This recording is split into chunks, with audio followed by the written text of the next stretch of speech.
Hi, I'm Lynn Doxson with Crops in the City, How to Garden Where You Live. Everyone has their own reasons for wanting to produce their own food, but the reasons generally fall into a few categories. One is that it's pesticide-free.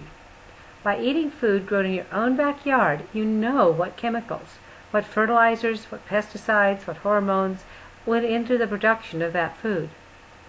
The danger of contamination of food by bacteria, pesticides, and pollutants found in the soil, air, and packaging has many people frightened. Organically produced food and understanding and avoiding contamination and knowing where the food comes from is one reason some people grow their own food. A peach picked off your very own tree or a tomato straight from the backyard is definitely fresher than one produced many miles away. Sometimes the food is produced in another continent, shipped in, ripened by the addition of ethylene gas, and placed in the supermarket. Fruits and vegetables produced in this way are still more healthful than many manufactured and processed foods available in the supermarkets and fast food outlets.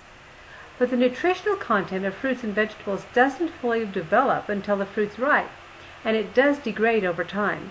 So fresh produce, picked ripe and eaten within hours of picking, is the most nutritious. Others look at the personal health advantages of growing your own food. In addition to avoiding contamination and getting the freshest food possible, producing food provides an opportunity for exercise and fresh air and is an additional health benefit for gardeners. Gardening can improve both physical and emotional health. For some people, this is the primary benefit. Another reason is to preserve genetic diversity. Over the past 75 years, first universities and then corporations have produced hybrid seeds with particular characteristics, primarily increased yield or resistance to certain diseases or pests. More recently, gene splicing has made genetically modified foods available. Genetically modified foods have genetic material inserted into them that does not naturally occur in that plant. Although this is absolutely wonderful for producing a lot of food at low prices, it does have the effect of reducing the genetic variability of the food produced. Some of these social and political practices that have resulted are very questionable. The more genetically diverse a system is, the more biologically stable it is.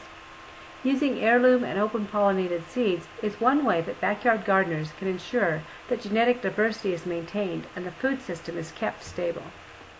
Resource use and land use policy is another reason that some people garden. Large-scale agriculture is one of the most intensive users of petroleum energy. Fertilizers and pesticides are manufactured using petroleum. Large machinery is operated using petroleum. Food is shipped halfway around the world using petroleum.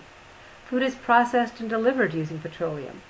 With the growing cost and reduced availability of petroleum, raising some of our own food can reduce our dependence on petroleum products.